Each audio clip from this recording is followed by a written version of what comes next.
It was a sunny Thursday morning in Los Angeles when Jonathan Roumie received the unexpected email. You've been invited to appear on The Tonight Show, starring Jimmy Fallon. Topic: Faith in popular culture. At first glance, it looked like a standard media booking, but something about the wording, something in the way culture was emphasized, made him pause. His team was skeptical. "It's Jimmy," one of his aides said, tapping the email header. "He plays nice in front of the camera, but his humor can take unexpected turns. This could be a trap." Jonathan leaned back in his chair at his small production office. A simple, well-tailored suit jacket hung on the door. On his desk lay his worn leather-bound prayer book, its corners soft, its cover aged. "Let him try," Jonathan said calmly. "If he wants to make a joke out of what I stand for, bring grace and truth to the punchline." By the time his flight landed at LAX, social media was already buzzing. Liberal influencers teased, "Why is Fallon inviting the guy who plays Jesus?" Conservative accounts warned, "Don't fall for the ambush." But Jonathan wasn't flustered. He had been underestimated before. Backstage at the Rockefeller Center studio, a stylist asked if he wanted to soften his image. Jonathan declined politely. "I'm not here to blend in," he said, slipping on his silver cross necklace and smoothing out his simple dark shirt. He didn't need flashy makeup or wardrobe changes, just clarity, conviction, and control. Meanwhile, Jimmy stood off stage reviewing cue cards. "Let's have some fun with this," he told his producer, raising an eyebrow. A little unexpected spark gets the views up. The curtain lifted, cheers erupted. "Ladies and gentlemen, please welcome Jonathan Roumie." Jimmy's voice was chipper, but the applause felt divided. Some cheers, a few murmurs.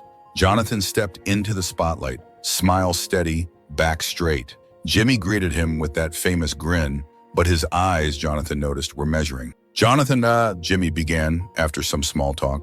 "You've become this incredible cultural phenomenon playing Jesus. Don't you ever feel like you're just following a script, living up to expectations?" The audience laughed nervously.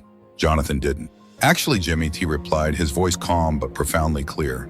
"I've been seeking my own truth long before I found a role, and my convictions don't need applause to be real." A flicker crossed Jimmy's face. It had begun. The moment Jonathan delivered his calm, cutting reply, the temperature in the studio shifted. Jimmy's trademark smile twitched just enough to register annoyance. The audience laughed again, this time with uncertainty, as if unsure which way the show was tilting. "Fair enough," Jimmy said, adjusting his seat. "But let's be real. When you embody such a profound spiritual figure, doesn't that come with a lot of pressure? Or maybe even a lot of baggage?" Jonathan's expression didn't change. He leaned forward, his posture unshaken. "If you're referring to principles of faith that strengthen families, foster compassion, and offer hope in a cynical world, then yes, I carry that baggage proudly." A few claps rose from the more traditional-leaning side of the audience. Jimmy chuckled, but it was sharper now, with less warmth. "Oh, come on," he said, his tone suddenly laced with light mockery. "You don't really believe all of that, do you? Or are you just trying to be the next viral sermon?" It was a classic Fallon move. Wrap the jab in a joke and let the crowd laugh at the punchline. But Jonathan didn't laugh. Instead, he pulled out a small printed article from his inner jacket pocket. "Here's something I found interesting, Jimmy," he said, unfolding it slowly. "According to a 2019 interview, you spoke about the comfort your faith brought you during a difficult time. What changed? Was it the facts or the pressure of this stage?" The studio let out a collective gasp. Jimmy blinked. He clearly wasn't expecting research. Jonathan leaned in just a bit more. "You challenge people like me for standing by our beliefs, but what really bothers you is that we don't back down, even when we're outnumbered on shows like this." Jimmy tried to brush it off. "You're passionate, I'll give you that. But passion without compassion is just noise." Jonathan tilted his head. "And compassion without truth, Jimmy, that's just entertainment." That one hit. The audience stirred, this time with murmurs. A few heads nodded. A few brows furrowed. From the control room, a producer whispered into Jimmy's earpiece. "He's flipping the room. Move on." But Jimmy wasn't ready to move on. "Oh, I've got more," he said with a grin that didn't quite reach his eyes. "Let's talk about relatability, shall we? You embody this profound spiritual figure, but in an age of TikTok and viral dances, isn't that a bit out of step? How do you connect with a world that's moved past old doctrines?" Gasps, applause, a few cheers. Jonathan didn't flinch. "I connect by being real, Jimmy," he said slowly. Because I believe people aren't looking for another dance craze. They're looking for an anchor. I sleep just fine because I don't reduce people's yearning for meaning to a trend. I believe in their souls, not their fleeting interests. It was no longer a lighthearted interview. This was a battleground, and Jonathan had just planted his flag. Jimmy tapped his cue cards lightly, a practiced move to hide unease. The audience didn't react quite the way he expected.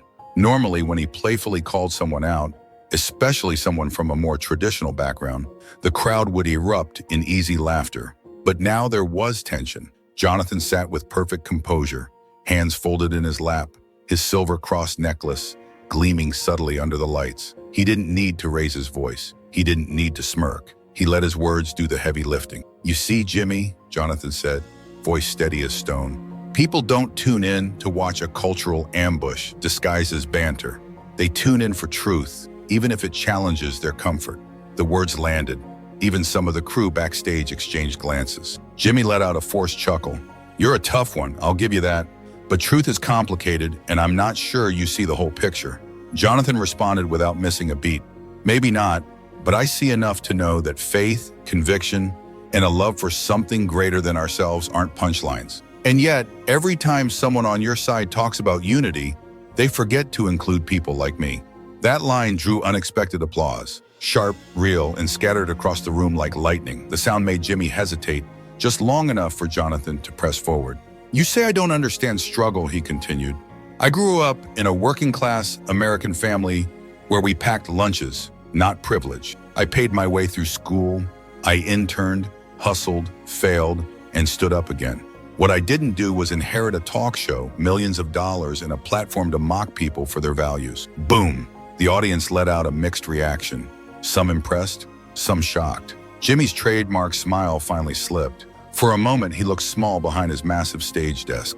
"You think I'm making fun?" he asked, quiet now. Jonathan didn't flinch. "I think you use laughter to avoid accountability, but not today." Jimmy leaned back in his chair, the card in his hand trembling just slightly. And that's when it happened. From backstage, a voice called out loud enough to pierce the silence. "He's not wrong." Heads turned. Even Jimmy turned. It was a young crew member, probably in his 20s, stepping into the edge of the set. "I grew up watching this show, but he's saying things I wish someone had said 10 years ago." Gasps, real ones. Jonathan didn't turn to look. He didn't need to. The momentum was shifting. Not just in the room, but in the narrative. Jimmy straightened up, blinking fast. "Let's take a break," he said to the camera. The lights dimmed, but no one felt like laughing. As the stage lights dimmed and the commercial music played in the background, the studio transformed. The crowd buzzed with nervous murmurs. Some applauded under their breath. Others stared at Jonathan with newfound curiosity. Jimmy, meanwhile, sat frozen for a second longer than usual, long enough for his producers to notice. Backstage, a senior producer rushed to his side. "We need to pivot," he whispered. "Social media is already reacting. Hashtags are popping up. Jonathan's truth is trending." Jimmy waved him off with a tight-lipped nod. "I've got this," he whispered back. Meanwhile, Jonathan sat silently at his guest chair. He didn't scroll his phone, he didn't talk to anyone. He simply looked at the set, at the cameras, at the audience, at the blue and pink toned lights, and then he slowly adjusted his cross necklace, almost like a shield being fastened before battle. His staffer, Mark, approached from the wings. "You're trending. Want to see?" Jonathan shook his head gently. "Later, let's finish what we came here for." The break ended. Cameras rolled again. Jimmy returned with a grin, but this one lacked teeth. "Welcome back, everyone. Things got a little intense before the break. Let's cool things down, shall we?" He turned to Jonathan, who was already facing him. "I didn't bring you here to fight. I brought you here to understand." Jonathan didn't blink. "Then maybe next time start with a genuine question, not a setup." "Oof," the crowd murmured again. Jimmy shifted gears. "Let's talk about common ground for a moment. You're a public figure representing faith. Surely there's something you and I can agree on, right?" Jonathan leaned back just a bit, gaze steady. Sure that Americans are desperate for authenticity and tired of shows pretending to have it. Boom! Jimmy's smile cracked for real this time, but he wasn't ready to give up. "You know, Jonathan, he said, fingers tapping the armrest. "You see, you're very earnest for someone in Hollywood. And you're very dismissive," Jonathan replied, "for someone who claims to bring people together." The crowd gasped again. For the first time, The Tonight Show didn't feel like a sanctuary of clapping and laughter. It felt like a reckoning. Jimmy laughed nervously. "Well, this has taken quite the turn." Jonathan nodded calmly. "It usually does when truth walks in." And with that, the audience, young, old, red, blue, broke into thunderous, divided applause. Some stood, some sat stiffly, but everyone was fully, undeniably awake. Jimmy's usual control over the room, over energy, tone, and laughter was slipping fast. He tried to smile through it, but the rhythm was off. The audience, once his orchestra, was playing its own tune now. Jonathan didn't exploit it.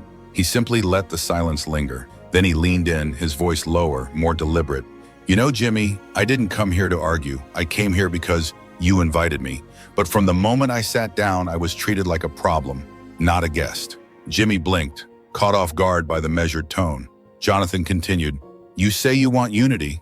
You say you want dialogue, but you invited me here and expected me to apologize for what I believe before we even had a real conversation." The room quieted again. You could hear someone cough in the upper left row.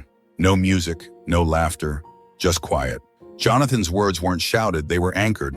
"You questioned my convictions. You questioned my faith. You called my career a script, and now that I pushed back, I'm being called too serious or a downer." He shook his head. "That's not a conversation. That's a trap." Boom. The studio, now fully silent, held his collective breath. And then someone clapped. One, then three, then a wave. Not everyone, but enough to rattle Jimmy. The host laughed awkwardly. "You've rehearsed this well." Jonathan looked directly at him. "No, Jimmy, I've lived it." Another clap, then a voice from the crowd, deep and clear. "Let him talk." Jimmy shot a glance at his producer, but he knew it was too late to steer this. Jonathan leaned back slightly, eyes scanning the room.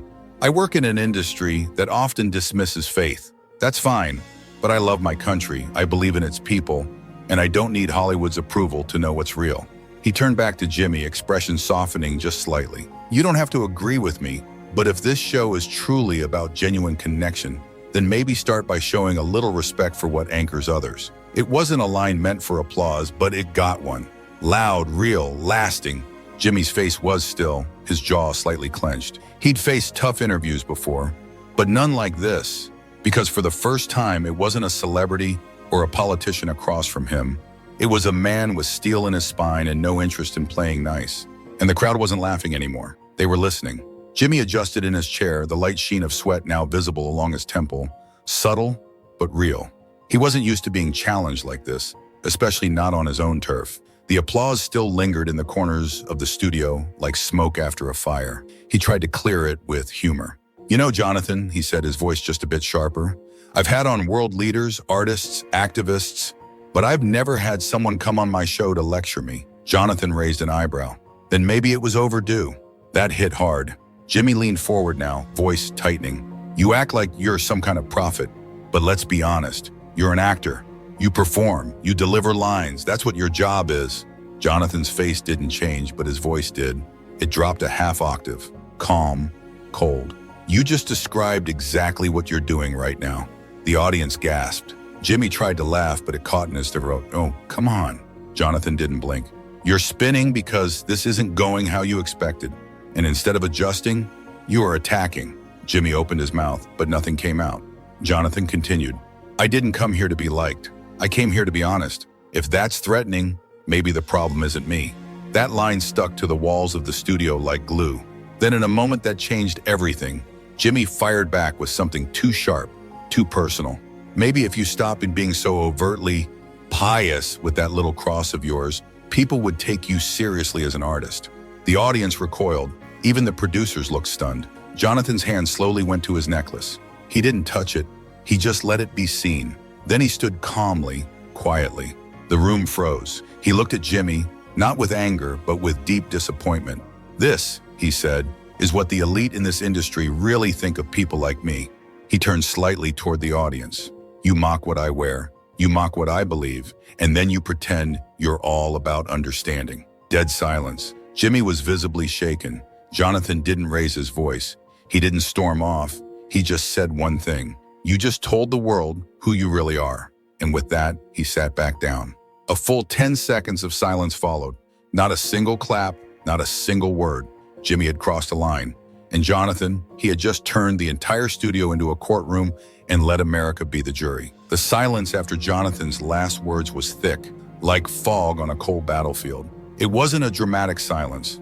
It was an uncomfortable one, an exposing one, the kind that makes people shift in their seats and question everything they just saw. Jimmy tried to break it. He looked at the camera and gave a weak smile. Well, that got serious fast, but the audience didn't laugh. Jonathan didn't look at him. He looked straight into the camera, not with rage, not with defiance, but with calm, unwavering certainty. Millions of Americans wear a cross, he said, voice low. Millions pray quietly before work. Millions stand for the flag and bow their heads in grief when soldiers come home draped in it. He paused, letting the words settle. If those things make us a punchline in your world, then maybe the joke's not on us. That line hit like a freight train. Twitter exploded in real time. Within minutes, #Fallon mocks faith and #Roumie unshaken were trending nationwide. The control room panicked. Producers scrambled. Jimmy's assistant flashed a note in bold letters. We're losing the audience hard. Back on stage, Jimmy shifted in his seat, his voice shaky now. Jonathan, I didn't mean it that way. I was just trying to lighten the mood. Jonathan finally turned to him again, expression soft but firm. You can't hide behind comedy when it becomes cruelty. The crowd started to shift. First, a middle-aged woman in the second row stood and applauded. Then a college student in the back. Then more. It wasn't everyone, but it was enough to break the illusion that Jimmy had control. One audience member even shouted, "Let him speak." Jimmy looked visibly rattled. His posture stiffened. He picked up his cue cards, but his hands trembled slightly. He flipped to the next segment, then back again, then finally said, "We're going to cut to commercial." The lights dimmed, the cameras stopped, but in the control room, the damage had already been done. On TikTok, clips were flying. Jonathan's quiet, "You just told the world who you really are," overlaid with captions like, "The moment Fallon lost the room." Fox News producers were already calling Jonathan's team. And across social media, a new image was being formed, not of a preachy actor, but of a man who stood his ground without shouting, who stood for millions by standing tall in silence. Jonathan wasn't just a guest anymore. He was the story. The Tonight Show's commercial break ended, but the energy never recovered. Jimmy returned to camera with a strained smile. "Welcome back. Things got a little passionate today. Let's move on." But America wasn't moving on. By the time the show aired on the West Coast, clips from the East Coast taping had already racked up 3 million views online. Fox News aired a full segment titled, "Fallon versus Faith. Did he go too far?" And on TikTok, it was a battlefield. One viral video showed Jonathan quietly adjusting his cross, then delivering his now iconic line, "You just told the world who you really are." The video, captioned, "That wasn't a clapback, it was a cultural moment," hit over 7 million views by midnight. Conservative influencers hailed Jonathan as the unshakable voice of principled America. Even moderate entertainers admitted on social media, "I don't agree with his beliefs," but Fallon crossed a line. Backstage, Jonathan sat quietly with his assistant, Mark. His phone buzzed nonstop.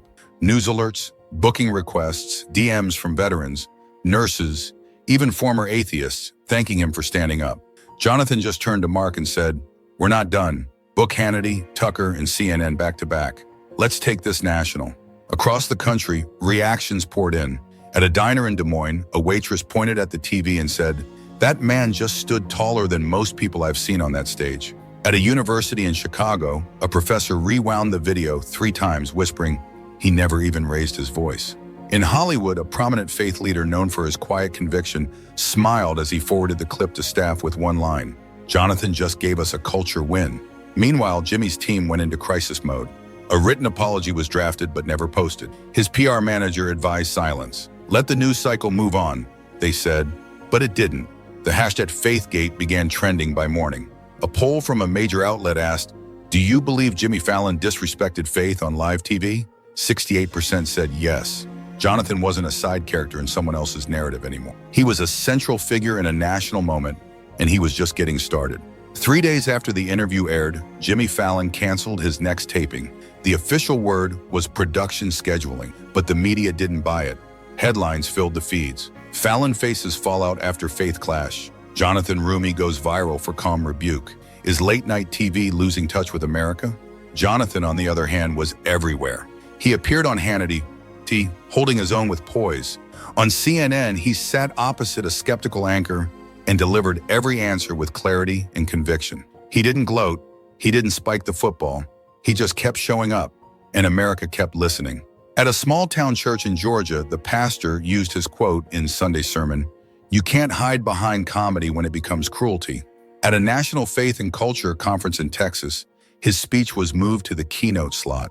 The crowd of 10,000 chanted his name before he even took the stage. Even in places he never expected support, it came. A well-known liberal columnist tweeted, "I disagree with Jonathan Roumie on almost everything, but that was one of the most disciplined, powerful media moments I've seen from any public figure." He didn't yell, he didn't play victim, he owned it. Meanwhile, Jimmy's producers began receiving emails from longtime viewers saying they were deeply disappointed by his remarks. Sponsors began asking questions. In his gated home, Jimmy sat with his head in his hands, watching the clip for the 12th time. He didn't recognize himself in the footage. It wasn't the joke that undid him. It was the moment Jonathan didn't flinch. The quiet, the weight of being on the wrong side of the line. Across the screen, Jonathan had looked unshaken. On his own set, Jimmy had looked petty. Back in his office, Jonathan sat with his comms team. His advisor placed a folder on the table. Late-night offers, morning shows, podcast invites. "You're hot right now." Jonathan just smiled. "Not because I said something flashy, because I stayed still when it mattered." His team nodded. This wasn't just a media victory. It was a repositioning. He wasn't just the actor from The Chosen anymore. He was something bigger, something unshakable. That moment on The Tonight Show didn't just go viral. It reframed who held the mic in American culture. And for once, it wasn't the host, it was the guest. 1 week after the interview, Jonathan stood on stage at the National Faith and Culture Summit in Dallas. The crowd of nearly 20,000 people rose to their feet before he said a single word. And he didn't smile. Not yet. Because he knew this wasn't about applause anymore. It was about truth. "Some said I went too far," he began, his voice steady. "Others said I didn't go far enough." The room fell completely silent. "But I didn't show up on Jimmy's stage to win a fight. I showed up to remind America that your faith, your values, your identity don't belong to late-night punchlines." Applause erupted, but he held up his hand, calming them. "That moment wasn't about me. It was about all of you. Teachers who can't pray out loud. Veterans mocked for patriotism. Small-town moms told they're outdated. I didn't defend a necklace. I defended a belief." His words landed like thunder. Clips hit X within minutes. Fox News ran his full speech live. CNN hosted a panel just to discuss its tone, message, and why it worked. Even The View cautiously acknowledged, he's shaping the conversation whether we like it or not. And Jimmy, he stayed silent. A written apology was finally released. Vague and too late. Damage already done. Behind the scenes, Jonathan's office received over 15,000 letters in 5 days. Many handwritten from strangers across the country, thanking him for speaking without screaming, for standing when others stayed silent. One note read, "I'm 76, lost my job for talking about faith at work. You gave me hope again." That letter hung on Jonathan's office wall just beside a frame holding a screen grab of him from that day on the Tonight Show stage. Cross-visible, eyes calm, shoulders back, a symbol not of outrage, but of strength. By the end of the month, 3 states had introduced new protections for religious expression in the workplace, citing Jonathan's moment as inspiration. He had become more than a guest on a talk show. He was a movement. And as he left the summit stage, his team asked, "Should we call this a win?" He paused, looking at the cameras now trained on him, like they had been that day. "No," he said with a soft smile. "Call it a beginning. Some moments don't just happen on television. Some words aren't just spoken. They echo through hearts, cut through silence, and awaken the conscience of a nation." That day, Jonathan Roumie didn't just defend himself on Jimmy Fallon's stage. He stood for millions whose faith, values, and identity had been mocked. He didn't stay silent. He stood firm. And with that, he stirred something deeper. This is a story where confidence raised its voice, faith stood its ground, and truth finally thundered through. But what about you? Would you dare to speak up when the world expects you to stay quiet? If this story moved you, subscribe and don't miss the next episode of Surprising Stories. Because in a world that still hides countless untold truths, we'll be here to uncover them one story at a time. Surprising Stories. This is where real defiance begins.